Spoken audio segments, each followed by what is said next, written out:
বিদিশা বাবা ও মায়ের সঙ্গে ইচ্ছাপুর গ্রামে বাস করত। বিদিশা পড়াশোনায় খুব ভালো ছিল, তাই বাবা মায়ের লক্ষ্য ছিল তাকে অনেক দূর পড়াশোনা করাবে। বিদিশা গ্রামের একটি মাত্রই মেয়ে ছিল যে পড়াশোনায় খুবই ভালো। বাকি গ্রামের মেয়েরা খুবই অল্প স্বল্প পড়াশোনা করে চাষবাসের কাজে লেগে যায়। বিদিশা উচ্চ মাধ্যমিক দেওয়ার পর তার বাবা মা তাকে শহরে পড়াশোনা করতে পাঠায়। শহর থেকে এমএসসি পাশ করে বিদিশা গ্রামে আসে। বিদিশা মা, তোমার জন্য একটা ভালো বিয়ের সম্বন্ধ এসেছে। কালকে বিকালে তুমি রেডি হয়ে থেকো, ছেলেপক্ষ দেখতে আসবে। বাবা মা, তোমরা কি এই জন্যই আমাকে শহর থেকে ডেকে পাঠিয়েছো? আমার বিয়ে করার এখন কোনো ইচ্ছা নেই। এখন আমি চাকরি করব, তারপর বিয়ে করব। আমাকে বিয়ে করাবার জন্যই তোমরা গ্রামে ডেকে পাঠিয়েছো, তাই তো? আর আমার সেখানে একটা চাকরির কথা চলছিল, কালকে ইন্টারভিউ ছিল। মা বিদিশা, তোমার বিয়ের বয়স হয়েছে আর ভালো ভালো সম্বন্ধ আসছে, কারণ তুমি শহরে পড়াশোনা করেছো। শহরের কালচার তোমার মধ্যে আছে, তাই তো বড় বড় জায়গা থেকে সম্বন্ধ আসছে তোমার জন্য। পড়াশোনা তো যথেষ্ট হয়েছে, আর কেন মা? মা, তোমরা বুঝতেই চাইছো না, আমার একটা চাকরির ইন্টারভিউ ছিল কালকে। এইভাবে আমাকে না জানিয়ে ডেকে নিলে আমার ইন্টারভিউটার কি হবে এখন, এবার বলো তো? আসলে বিদিশা শহরে থেকে এমনই অভ্যেস হয়ে গিয়েছিল যে সে আর গ্রামে আসতে চাইতো না। শহরের কালচার, খাওয়া দাওয়া তাকে মুগ্ধ করে দিয়েছিল, তাই শহরেই সে নিজের জন্য একটা চাকরিও খুঁজে নিয়েছে। আরে তোর বিয়ে কি আমরা গ্রামে দেবো ভেবেছিস? তোর তো শহরেই বিয়ে দিচ্ছি, তুই তো শহরেই থাকবি, আর বিয়ের পর শহর থেকেই চাকরি করবি। বিদিশা মা বাবার কথাই বিয়েতে রাজি হয়ে যায়। যেহেতু ছেলে ছিল শহরের ছেলে, তাকে বিয়ে করার পর বিদিশাকে শহরেই থাকতে হবে, তার সঙ্গে চাকরিও করতে পারবে। তাই বিদিশা বিয়েতে রাজি হয়ে যায়। পরের দিন বিকেলে ছেলে রাজেশ ও তার মা শকুন্তলা দেবী বিদিশাকে দেখতে আসে। আপনার মেয়েকে আমাদের খুবই পছন্দ হয়েছে। আমাদের ছেলেকে যদি আপনাদের পছন্দ হয়ে থাকে তাহলে বিয়ের কথাটা এগিয়ে নিয়ে যেতে পারি। আমাদেরও আপনার ছেলেকে খুব পছন্দ হয়েছে। আমার মেয়ের সঙ্গে খুব ভালোই মানাবে। আমার মেয়েও তো এমএসসি পাশ করেছে আর চাকরির জন্য চেষ্টাও করছে, আর আপনার ছেলেও তো চার্টার্ড অ্যাকাউন্টার। দুজনের জুটি ভালোই মিলেছে। আমার ছেলেও আপনার মেয়ের সঙ্গে বিয়ের তারিখটা ঠিক হয়ে গেল, তাহলে আমরা বিয়ের কথা এগোতে পারি, তাই তো? তাহলে শুনুন, আগামী মাসে 13 তারিখে আমার ছেলে আর আপনার মেয়ের সঙ্গে বিয়ের তারিখটা ঠিক করা যাক। আসুন তাহলে মিষ্টিমুখ করা যাক, আমরা তো এখন সম্বন্ধী হয়ে গেলাম। এরপর তারা মিষ্টিমুখ করে বাড়ি ফিরে আসে। তারপর সামনের মাসের বিয়ের তারিখ এলে বিদিশা ও রাজেশের বিয়ে সম্পন্ন হয়ে যায়। বিয়ে করে বিদিশা প্রথম শ্বশুরবাড়িতে এলে শকুন্তলা দেবী বলেন, এসো মা লক্ষ্মী, তুমি তোমার ঘরে এসো। আজ থেকে এটাই তোমার ঘর। তুমি আমার বাড়ির একমাত্র বৌমা, আমার ঘরের লক্ষ্মী। আজ থেকে তুমি যা বলবে কাজের লোকেরা তোমার কথা মতোই চলবে। এ কি মা, আপনি থাকতে সংসারের দায়িত্ব আমি কেন নেব? এখন তো আমার অনেক কাজ, সংসারের কাজ পরে। আগে আমি চাকরি করব, নিজের পায়ে দাঁড়াবো, তারপর সংসার করব। না মা, তোমাকে তেমন কিছুই কাজ করতে হবে না। সংসারের সব কাজ কাজের লোকেরাই করে নেবে। তোমার জন্যই তো কাজের লোকেদের রাখা। আমার একমাত্র বৌমা রাজরানী হয়ে থাকবে, শুধু হুকুম করবে, কাজের লোকেরা হুকুম অনুযায়ী চলবে। এরপর বিদিশা বেশ কয়েক মাস শ্বশুরবাড়িতে কাটাবার পর চাকরির জন্য বাইরে বেরিয়ে পড়ে। এদিকে ওদিকে ইন্টারভিউ দিয়ে শেষে একটা পুলিশ অফিসারের চাকরি পায়। আসলে বিদিশা এতটাই লম্বা চওড়া ছিল আর খেলাধুলাতেও অত্যন্ত ভালো ছিল, তাই পড়াশোনার ডিগ্রির সঙ্গে সঙ্গে এসব ডিগ্রি থাকার জন্য সে পুলিশের চাকরিটা সহজেই পেয়ে যায়। বিদিশা বাড়ি এসে খুশির খবর সবাইকে জানায়। শকুন্তলা দেবী ও রাজেশও খুব খুশি হয়। বলছিলাম, আমার পুলিশ হওয়াতে তোমাদের কোনো আপত্তি নেই তো? মা, আপনার আপত্তি আছে কি? আরে মা, আপত্তি করব কেন? এ তো আরো গর্বের কথা। সমাজে মেয়েরাও অনেক কিছু করে দেখাতে পারে। এ তো ভালো কথা, তুমি এত তাড়াতাড়ি চাকরি পেয়ে গেলে, থেকে খুশির খবর কি আর হয়? বিদিশার শ্বশুরবাড়ির লোকজন খুবই ভালো ছিল। এত বড় সাফল্যতেই সবাই খুব খুশি ছিল। আসলে বিদিশার চাকরি করার জন্য মস্ত বড় একটা কারণ ছিল। কারণটা হলো বিদিশার বাপের বাড়ি ও শ্বশুরবাড়ির লোকজনেরা ব্রাহ্মণ ছিলেন, তাই মাছ মাংস কিছুই চলে না। আর বিদিশা শহরে থাকাকালীন মাছ, চিকেন, মাটন এই সমস্ত খেয়েই তার অভ্যাস হয়ে গিয়েছিল। তার এমনই বাজে অভ্যাস হয়ে গিয়েছিল যে তার পক্ষে ননভেজ খাওয়া ছাড়া আর কোনো কিছু খাওয়ারই খুবই মুশকিল হয়ে যেত। তাই বিদিশা শহর থেকে গ্রামে এসে বিয়ে না করে শহরে চাকরির কথা বলেছিল আর শ্বশুরবাড়িতে এসে আটকে গিয়েছিল। তাই চটপট সে একটা চাকরির ব্যবস্থা করে নিয়েছে, যাতে সে প্রত্যেক দিনই বাইরে বেরিয়ে ননভেজ খাবার খেতে পারে। প্রথম দিনেই বিদিশা, আজ একবার থানায় হাজিরি দিয়েই ননভেজ খেতে যাব। অনেকদিন চিকেন মাটন কিছুই খাওয়া হয়নি, মনটা বড্ড ছটফট করছে। একটু দূরেই একটা ভালো রেস্টুরেন্ট ছিল, সেখানে গিয়ে বিদিশা চিকেন চাপ, মাটন টিক্কার অর্ডার করে। ওহ, এই গরম গরম মাটন টিক্কাটা খেলে না আর দেখতে নেই, সারাদিনের খিদে পুরো মিটে যাবে। বাড়ি গিয়ে আর কিছুই খাওয়ার দরকার নেই। সেই কবে থেকে ভেজ খেয়ে খেয়ে শরীরটা একদম পাতলা হয়ে গেল। আজ মন প্রাণ খুলে চিকেন আর মাটন খাবো, শরীরটা একদম চাঙ্গা হয়ে যাবে। এরপর বাড়ি ফিরলে বিদিশাকে শকুন্তলা দেবী জিজ্ঞাসা করেন, কি ব্যাপার বৌমা, প্রথম দিনে এই যে খুব খুশি খুশি লাগছে মনটা, মনে হয় চাকরিটা তোমার খুব ইন্টারেস্টিং লেগেছে। হ্যাঁ মা, অনেক দিনের আশা পূরণ হলো, তাই আজ মনটা খুব খুশি। এখন আমিও খুব টায়ার্ড আছি, আমি একটু রেস্ট করছি, আপনারা খেয়ে নিন, আমি আর কিছু খাবো না। ও মা, সে কি কথা, পুলিশের চাকরি, কত পরিশ্রম করতে হবে, না খেলে হয়? কিছু না খাও, অন্তত এক গ্লাস দুধ খেয়ে শুয়ে পড়ো, খালি পেটে শুতে নেই মা। শকুন্তলা দেবী কিছুতেই বিদিশাকে না খাইয়ে ছাড়বে না। বিদিশা তো আগেই রেস্টুরেন্ট থেকে পেট ভরে খেয়ে এসেছে, তাই সে খেতেও পারছিল না, আর এদিকে শাশুড়ির কথা ফেলতেও পারছিল না। কি করবে ভেবে শেষে দুধের গ্লাসটা নিয়ে জোর করে দুধটা খেয়ে নেয়। এভাবেই চলতে থাকে প্রত্যেক দিনের রুটিন। বিদিশা রোজ বাইরে থেকে খেয়ে আসতো, আর এদিকে তার শাশুড়ি মা না খাইয়ে তাকে ছাড়বেই না, জোর করে এক গ্লাস দুধ অন্তত খাইয়েই ছাড়বে। এভাবেই চলতে চলতে একদিন বিদিশা রেস্টুরেন্ট থেকে খাবার পার্সেল করে নিয়ে বের হচ্ছিল। ঠিক সেই সময় রাজেশের সঙ্গে বিদিশা দেখা হয়ে যায়। বিদিশা, তুমি এখানে কি করছো? তোমার হাতে খাবারের পার্সেল মনে হচ্ছে। এটা তো ননভেজ রেস্টুরেন্ট, এখানে তো ভেজ পাওয়া যায় না। তাহলে তুমি কি ননভেজ খাও? আমি এখানে খাবার খাবো? না না না, আমি এখানে খাবার খাবো না তো। আর আমার হাতে এটা আমার না। আসলে কি জানো তো, অফিসে আজকে একটা গেস্ট এসেছে, তাই পার্সেল করে নিয়ে যাচ্ছি। ওহ, তাই বলো? আমি তো অবাক হয়ে গিয়েছিলাম। আচ্ছা ঠিক আছে, তোমার যদি কাজ মিটে যায় তাহলে চলো আমরা একসঙ্গে বাড়ি ফিরে যাই। এরপর বিদিশা কি করবে বুঝতে পারছিল না। তার হাতে যে পার্সেলটা আছে, আজকে তার ভাগ্যে খাওয়া আছে কিনা সেটাও সে বুঝে উঠতে পারছিল না। হঠাৎ করে বিদিশার স্যারের একটা ফোন কল আসে। তারপর বিদিশা, রাজেশ তুমি বরং বাড়ি চলে যাও, আমার যেতে আজ রাত হবে, একটা আর্জেন্ট কল এসেছে, এক্ষুনি আমাকে যেতে হবে। ওকে টাটা, আমি আসছি এখন।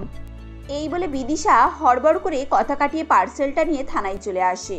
এরপর সে আরাম করে নিঃসন্দেহে বসে ললিপপ ও মাশরুম চিকেন খেতে থাকে। তারপর রাত্রে বাড়ি ফিরে আসে। শাশুড়ি খেতে বললে বিদিশা প্রত্যেক দিনের মতো না করে দেয়। তা দেখে রাজেশের মনে কেমন একটা যেন সন্দেহ হয়। আচ্ছা বিদিশা, তুমি প্রত্যেকদিন রাত্রে বাড়ি ফিরে না খেয়ে শুয়ে পড়ো, তুমি কি বাইরে থেকে ডিনার করে আসো?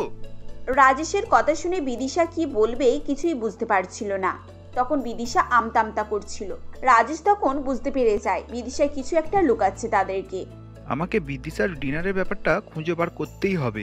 প্রত্যেকদিন কি ডিনার করে এটা ভাবার বিষয়। আজকে যাই হোক, এখন ঘুমিয়ে পড়ি, কাল থেকে লক্ষ্য রাখবো। পরের দিন বিদিশা রোজগারের মতো চিকেন মাটন খাওয়ার জন্য রেস্টুরেন্টে গিয়েছিল।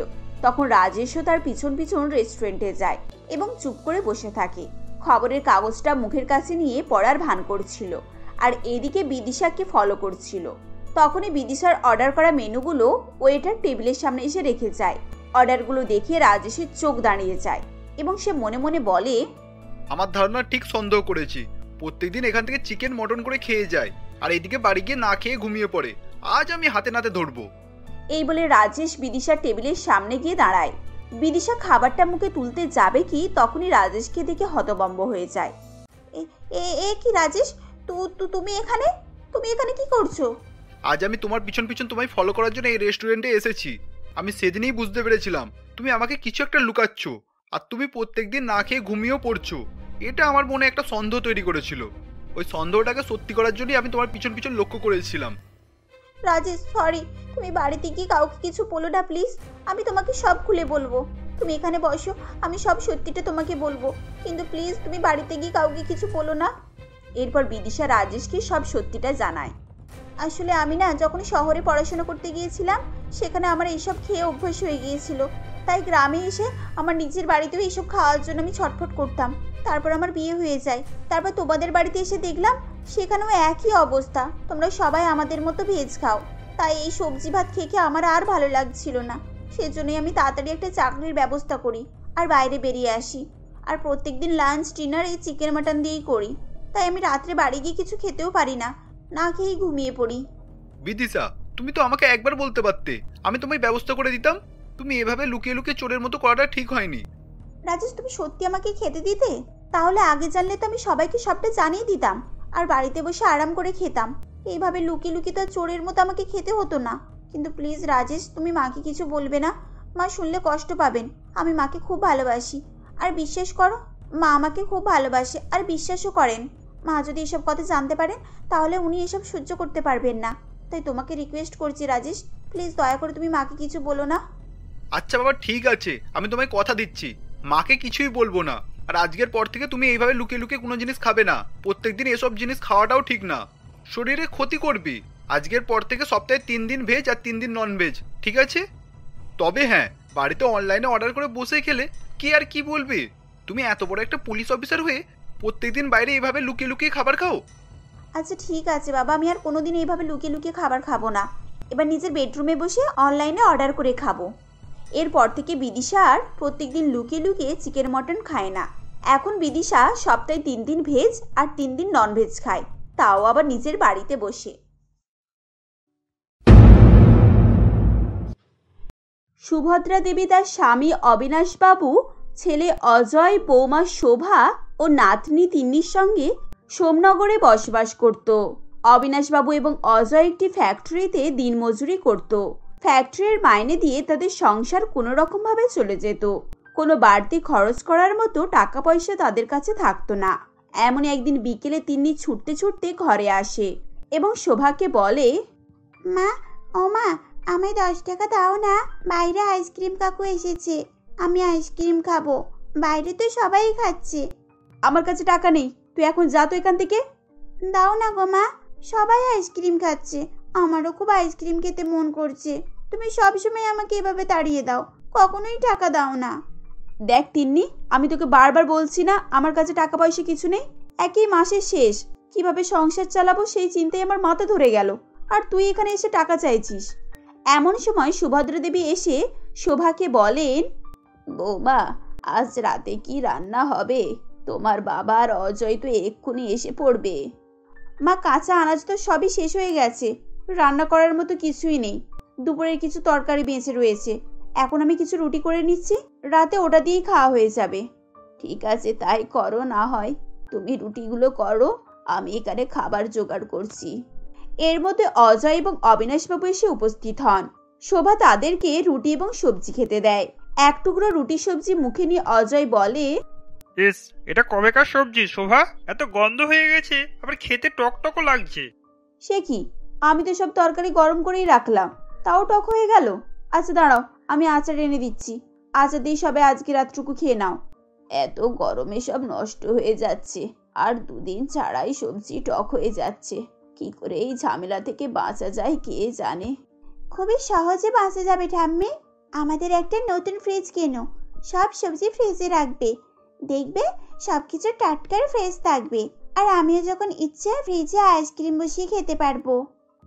বাবা, ফ্রিজ, সে তো অনেক টাকার ব্যাপার, আমাদের মতো গরিবদের কি আর ফ্রিজ কেনার সামর্থ্য রয়েছে?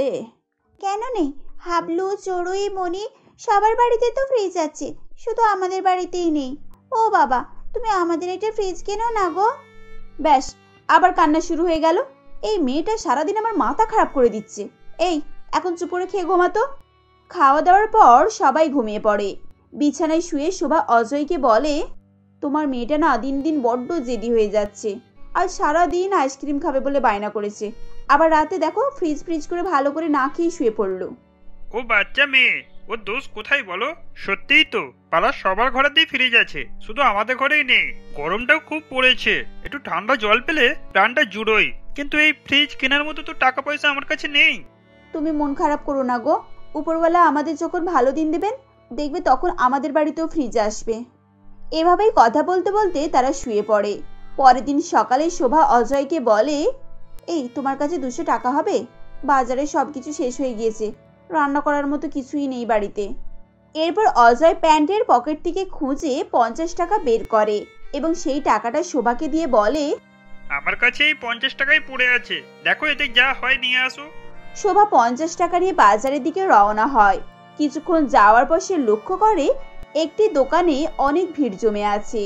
এত ভিড় দেখে সে দোকানদারটির সামনে এগিয়ে যায় এবং সেখানে গিয়ে এক মহিলাকে জিজ্ঞাসা করে, আরে দিদি, এখানে এত ভিড় কেন, কিছু হয়েছে নাকি? না না, কি আর হবে, সবাই লটারি কাটছে, তাই এত ভিড়। এরপর সে ভিড়ের মধ্যে দোকানদারের গলার আওয়াজ পায়। দোকানদার চিৎকার করে বলছিল, দিদিরা দাদারা আগিয়ে আসুন, চটপট করে লটারির টিকিট নিয়ে যান আর পেয়ে যান নামি দামি উপহার। প্রথম পুরস্কার বিজয়ী পেয়ে যাবে 2 লাখ টাকা, পরের দ্বিতীয় পুরস্কার আছে 1 লাখ টাকা, আর বাকি 3 জনের জন্য কিছু না কিছু উপহার আছে। আজ আমাদের লটারিতে থাকছে 5টি উপহার। মাত্র 50 টাকার লটারিতে আপনাদের ভাগ্য পরীক্ষা করে নিন। দোকানদারের কথা শুনে শোভা মনে মনে চিন্তা করে, আরে বাহ, এখানে তো বেশ ভালো ভালো উপহার আছে। যদি একটা কিছু লেগে যায় তবে সেই টাকা দিয়ে আমাদের বাড়িতে ফ্রিজ কেনা হতে পারে। এইভাবে শোভা দোকানদারের কাছে গিয়ে বলে, এই নিন দাদা 50 টাকা, আমাকেও একটা লটারি দিন। আর বলছিলাম লটারির ফলাফল কখন জানতে পারবো? পরশুদিন আপনার ফলাফল জানতে পারবেন। খবরের কাগজে পুরস্কারের নাম্বারের সঙ্গে আপনার লটারি নাম্বার মিলে গেলেই 10টার সময় আমাদের দোকানে চলে আসবেন। এরপর শোভা লটারি নিয়ে বাড়ি ফিরে আসে। তাকে খালি হাতে ফিরতে দেখে সুভদ্রা দেবী বলেন, এ কি বৌমা, তুমি যে দেখছি খালি হাতেই ফিরে এসেছো, কিছু বাজার করে আনোনি?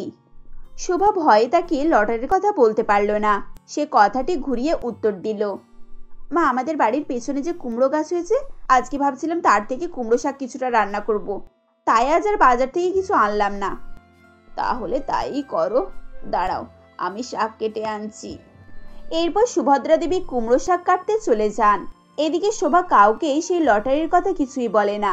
এভাবেই দুদিন কেটে যাওয়ার পর শোভা সকালে ঘুম থেকে উঠে মনে মনে বলে, আরে আজকে তো লটারির ফলাফল জানা যাবে, কিন্তু আমি এখন খবরের কাগজ কোথায় পাবো? হ্যাঁ, ও বাড়ির রিনা কাকিমারও তো খবরের কাগজ নেই, কিন্তু উনি যা খিটখিটে, কি আর করা যাবে, যাই একবার তাদের বাড়ি দিকেই খোঁজ করে আসি।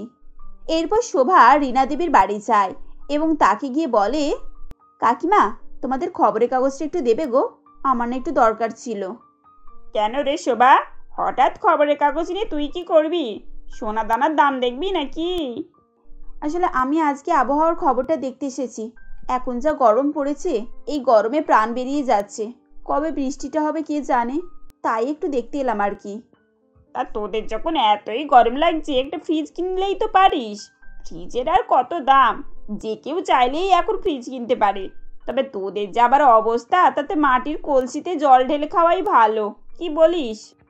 শোভা রিনা দেবীর এই সমস্ত টিটকিরি সবই শুনছিল, কিন্তু তার এসবের উত্তর দেওয়ার মতো কিছুই ছিল না। কিছুক্ষণ এভাবেই নানান রকম কথা শুনিয়ে শেষে রিনা দেবী শোভার হাতে খবরের কাগজটা দেন। শোভা আঁচল থেকে টিকিটটা বার করে আড়ালে গিয়ে লটারির নাম্বারের সঙ্গে মেলায় এবং লক্ষ্য করে যে তার প্রথম পুরস্কার লেগেছে। এটি দেখে সে খুবই আনন্দিত হয়ে যায় এবং হাতের টিকিট নিয়ে ছুটতে ছুটতে বাজারে যায়। এমন সময় তাড়াহুড়োতে এক ব্যক্তির সঙ্গে তার ধাক্কা লাগে এবং সেই ব্যক্তির সঙ্গে তার টিকিটটা পাল্টাপাল্টি হয়ে যায়। শোভা টিকিট নিয়ে দোকানদারের কাছে গিয়ে বলে, দাদা দাদা, দেখুন তো আমার এই নাম্বারটাই ফার্স্ট প্রাইজ এসেছে। কই দেখি, না এই নাম্বারের সঙ্গে তো আপনার ফার্স্ট প্রাইজের নাম্বারে মিল নেই। আপনার মধ্যে কোথাও ভুল হচ্ছে। আমি খবরের কাগজের সঙ্গে 2-3 বার মিলিয়ে তবেই এসেছি, আপনি একটু দেখুন না দাদা। এই নাম্বারটা বেরিয়েছে আর আপনার নাম্বারটা সম্পূর্ণই আলাদা। আপনি আর কিছুক্ষণ অপেক্ষা করুন, এখানে আরো 4টি প্রাইজ ঘোষণার কথা বাকি আছে। তাহলে কি সেই লোকটার সঙ্গে ধাক্কা লেগে আমার টিকিটটা বদলে গেছে? এবারে কি হবে? আমি কোথায় তাকে খুঁজে পাবো? এরপর শোভা বাজারের বিভিন্ন জায়গায় সে লোকটির খোঁজ করে। হাঁটতে হাঁটতে এক জায়গায় এসে দেখে সেই গরিব লোকটি তার পরিবার নিয়ে পথে বসে আছে এবং লটারির খবর পেয়ে তার পরিবার আনন্দে লাফাচ্ছে। সেই লোকটি ভীষণ দারিদ্র ছিল, তার কাছে থাকার মতো জায়গাও ছিল না। এইসব দেখে শোভার চোখে জল চলে আসে এবং সে মনে মনে বলে, এই লোকটি তো ভীষণই গরিব, এর কাছে থাকার মতো বাড়িও নেই। উপরওয়ালা মনে হয় এর ভাগ্যে এই টিকিটের উপহারটা রেখেছিলেন। যাকগে, এর কাছ থেকে আর টিকিটটা ফেরত নেওয়ার দরকার নেই, আমি বরং বাড়ি ফিরে যাই। এরপর শোভা সেই পথ ধরে বাড়ি ফিরে যাচ্ছিল। বাজারে যাওয়ার পথে সে লটারির দোকানদার শোভাকে ডেকে বলে, আরে দিদি, আপনি কোথায় ছিলেন? আমি কখন থেকে আপনাকে খোঁজ করছি। আপনার টিকিটে 4র্থ প্রাইজ লেগেছে আর আপনি 4র্থ প্রাইজে পাচ্ছেন একটি ডবল ডোর ফ্রিজ। দোকানদারের মুখে একথা শুনে শোভা আনন্দে আত্মহারা হয়ে ওঠে। সে কল্পনাই করতে পারছিল না যে তার লটারিতে ফ্রিজ লেগেছে। কিছুক্ষণ পর সে ফ্রিজ নিয়ে বাড়ি ফিরে আসে। বাড়িতে সবাই নতুন ফ্রিজ দেখে অবাক হয়ে যায় এবং সুভদ্রা দেবী শোভাকে বলে, আরে বৌমা, এত সুন্দর ফ্রিজ তুমি কোথায় পেলে? তুমি কোথা থেকে এটা কিনেছো? এত টাকাই বা কি করে এলো তোমার কাছে? মা, আমি আপনাদের কাছ থেকে একটা কথা লুকিয়েছিলাম। আসলে আমি ভয়ে আপনাদেরকে বলতে পারিনি। সেদিন বাজার থেকে আমি 50 টাকা দিয়ে একটা লটারি কেটেছিলাম। আর আজ সেই লটারির পুরস্কার হিসেবে এই ফ্রিজটা জিতেছি।